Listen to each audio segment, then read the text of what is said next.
Hello again everyone, welcome back to the channel. Now, as I'm sure a lot of you are aware, the 3rd century AD was a very difficult time for the Roman Empire, and Britain was not exempt from this. Now, I've already covered the Gallic Empire, which you can check out somewhere up here or in the description below. So today we're going to look at the Carausian Revolt and the Britannic Empire.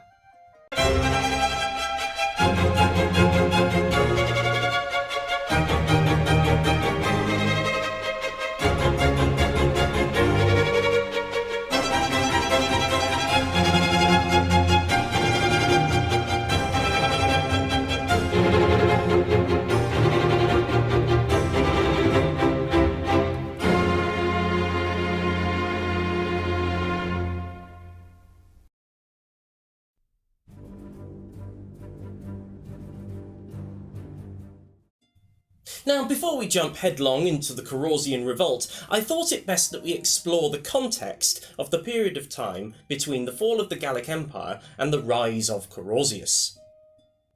After Britain was reabsorbed into the Roman Empire in the 270s, not a lot is written about Britain by the ancient writers.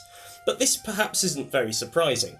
The empire was under siege on all fronts, the frontiers were crumbling, and emperors were coming and going with dizzying speed, and Britain was hardly near the centre of power.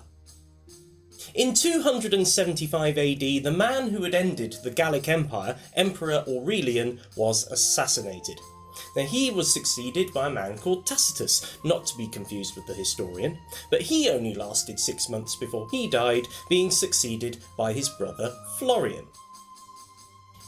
Florian wouldn't last long though, as in the east the legions of Egypt, Syria and Phoenicia declared for a man called Marcus Aurelius Probus, and the two sides clashed, and by 276 AD, Probus was the emperor of the Roman Empire.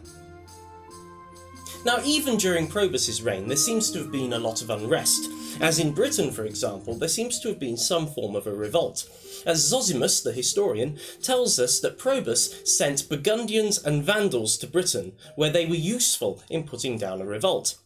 Now, Zosimus also tells us that a man called Victorinus was responsible for quelling this revolt by killing a usurper who he himself had recommended. Another historian, Zanarus, claims that Victorinus pretended to be a fugitive to gain the usurper's trust, and then he murdered him in his sleep. But who this usurper was, we don't know. Now, to add to this century of backstabbing and utter confusion, in 282 the Praetorian prefect Carus rebelled. Now, Probus tried to deal with this but was killed by his own men, and Carus took control of the Roman Empire, dividing it in two, with himself and his son Numerianus taking the east, while his son Carinus took the west. The only reference we have to Britain during this time is the fact that Carinus gains the title Britannicus Maximus in 284, which implies that there was some sort of campaign in Britain, but frustratingly we know nothing about it. In 284 AD, following the deaths of Carus and his son Numerianus, the empire was once again teetering on the edge. Numerianus's body was discovered in his litter on a march in Asia Minor, potentially murdered by his ambitious father-in-law. In the chaos, a very capable general by the name of Diocletian, the commander of the imperial bodyguard, was proclaimed emperor by the troops. Now, he soon changed his name to Diocletian, and he firmly took control of the Eastern Empire. Diocletian moved decisively, eliminating his rivals and consolidating power, and in 285 AD he appointed his close ally Maximianus as Caesar in the west. But within a year, Maximianus was uplifted to Augustus, the same rank as Diocletian, firmly cementing the dual rule between East and West.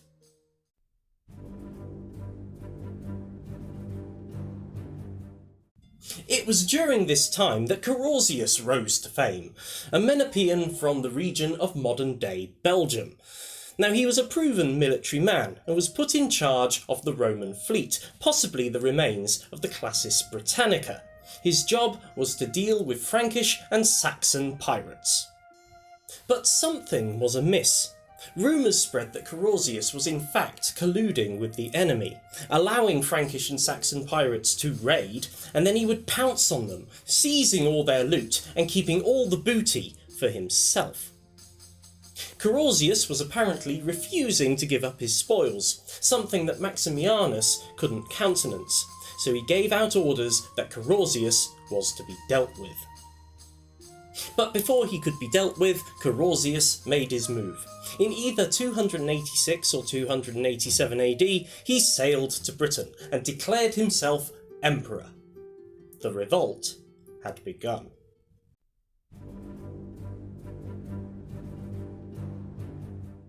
Now in Britain, Carausius set up his regime. He had allies, contacts and popular support, and he may have known the provincial governors and senior officials as a result of campaigning in and around Britain. He also knew members of the legions, and most importantly, there's no record of the Britons protesting against him. They may even have welcomed him. Carausius played a masterstroke. He started minting coins of a higher quality than those that were found in the Western Roman Empire, and he used these coins as propaganda. Some of them show him being welcomed by Britannia herself, whilst others show him as the legitimate ruler of the Roman Empire. Now these coins have been found in Gaul, showing that they were widespread, and the message was clear. Britain was thriving under Carausius. The extent of Carausius' authority is unclear, but there is a milestone that was found in Carlisle with his name on it, suggesting that it did reach the northern frontiers. He likely continued to keep pirates at bay, and he may have initiated the Saxon shore defences, or at least strengthened them. Some have suggested that he built them to protect himself against Maximianus, but this isn't widely accepted now. But regardless of that, defending the shore was vital for his image. An interesting side note is that Diocletian had the title of Britannicus Maximus, perhaps as a result of Carausius' earlier achievements, but he dropped this title, perhaps not wanting to be associated with the rebel. The territory under Carausius' control encompassed Britain and parts of northern Gaul, and it became known as the Britannic Empire, a breakaway state independent of Rome, but emulating a lot of its things, like its style, its currency, and its administration. For 3 years, Maximianus couldn't do a thing about Carausius due to invasions in Gaul and the Begaudae Revolt. But in 289 he did make an attempt to cross the channel, but this failed, and some scholars have put this down to stormy weather, and Carausius remained safe.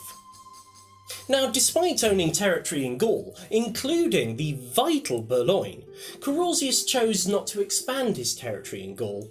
But he was keen on making himself seem on the same level as Diocletian and Maximianus. Coins minted in the early 290s show him on the same level as those emperors.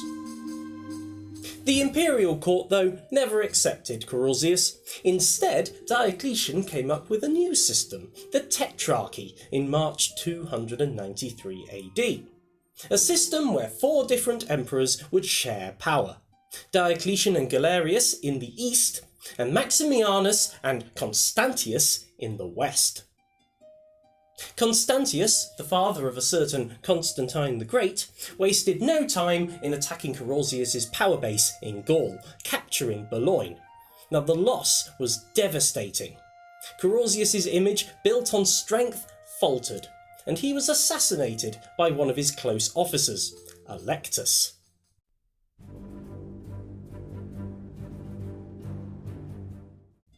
Electus ruled the Britannic Empire for a further 3 years, with a high-quality coinage and with a keen eye on defence, perhaps even being responsible for the building of the Saxon shore fort at Pevensey. But the threat was closing in. In 296 AD, Constantius, along with his Praetorian prefect Asclepiodotus, launched a 2-pronged attack, one from Boulogne and one from the mouth of the River Seine.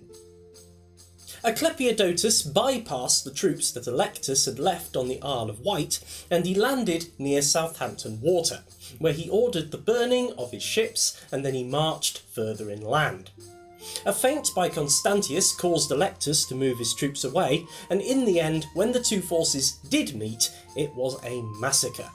Electus himself was killed in the fighting as a result of stripping off his insignia to try and escape, and the Frankish troops that he had were rounded up and executed. The battle itself is supposed to have taken place near Silchester. And with this defeat, Britain was back in imperial hands. Constantius even issued a medallion in Trier that showed him entering London, with the words, "Restorer of the Eternal Light." The Carausian Revolt was over.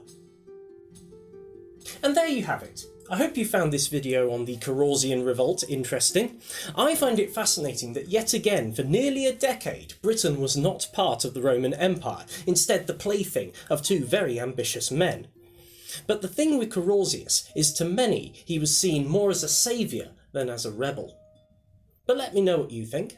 Let me know in the comments below, and please remember to like and subscribe, it helps immensely, and I'll see you on the next one. Ciao for now.